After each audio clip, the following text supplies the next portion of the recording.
welcome back. I'm Skin Obsessed Mary. Today's video is actually one I hadn't even considered making. It's asking one very simple and one very fair question. Why bother with all this skincare stuff? You know, it's funny, I would never have thought to ask the question because it's been such a part of my life for so long that I don't even think about it. But it's really because of this YouTube journey that this has kind of cropped up. I'm new to YouTube. I've only got a couple of videos under my belt, but I found that when I started talking to people about my intentions on YouTube, you know, most of the responses were very positive, which was great, but you'd have some people look at you kind of funny. They'd go, really? What could you possibly talk about for that long when it comes to skincare? Now, you know, I laugh hysterically because I could talk about this stuff all day long.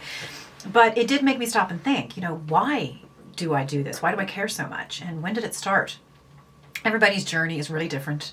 And mine, coincidentally, goes back much, much further, but not in exactly the same way that you think. I wasn't great for my skin growing up, and I really only got into the whole skincare thing about 15 years ago. When I started to really think about it, I realized this kind of goes back way further. And it's not really about the condition of my skin so much as it was just my face. Because when I was at the age of 15, I was in a car accident. My brother and I were driving home from school, and by no fault of our own, we ended up going from 50 miles an hour to zero. Now, this was the 80s. I did not have a seatbelt on. It was not a law at the time. In fact, my brother had a really old car, and I don't think it had proper seatbelts anyway. But what happened was my face went straight into the windscreen. So there was a lot of, you know, skin and facial damage as a result. And I was very lucky that it wasn't worse. The woman who hit us actually didn't survive the crash. But it was all superficial. But gosh, it is a terrible age to have something so traumatic happen to your face. It's a time in your life when you're so caught up with how you look, and people's perception of you is very much tied into that. And it was tough because for months it looked like sort of this whole top part of my face was bloody. And it took a long time for that to dry up and to scab over. And finally, the scabs fell off. And while I did have a number of plastic surgeries, I think I had 4 or 5 sort of through my high school years, I would not walk outside to take out the garbage without a full face of makeup because I could just, these scars here, I call them the train tracks. And this is many surgeries later. It stuck out, and every time I looked in the mirror, that's what I saw. And even this one here, which is really funny that it's only doing these videos, that I realize it looks quite prominent, and I haven't noticed or thought about it in donkey's years.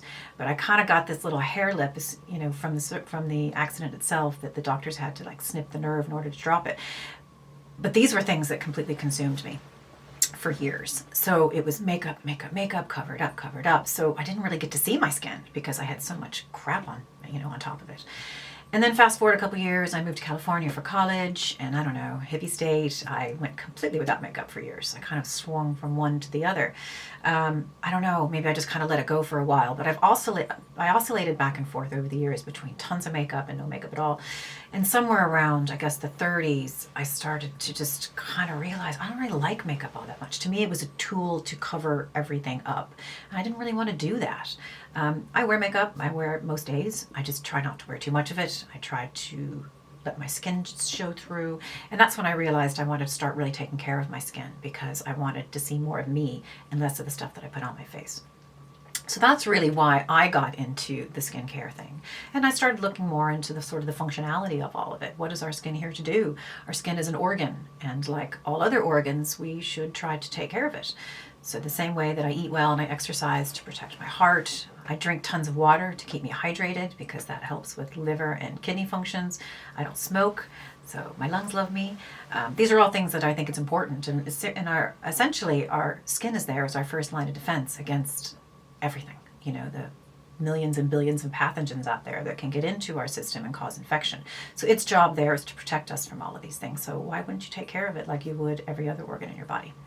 So that's my story. As far as I'm concerned, you know, skincare is super important and everybody should have a routine. It doesn't have to be complicated. And I don't know if you've seen my skincare routine, and I cannot tell a lie. There are a lot of steps in it. It doesn't have to be that. It doesn't have to be that complicated.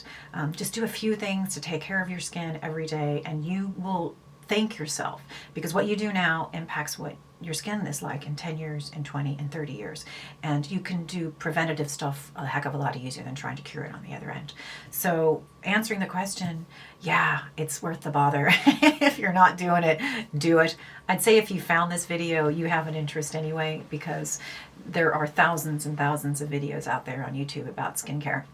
And a lot of people are into this stuff too. So that was a simple question that it helped me to find the answer for myself. I hope you found that interesting too. And I hope you'll subscribe to my channel. And if you haven't taken a look at it, go look at my skincare routine. While it's long and complicated, it is oh so fun. So otherwise, I will see you next time. Thanks.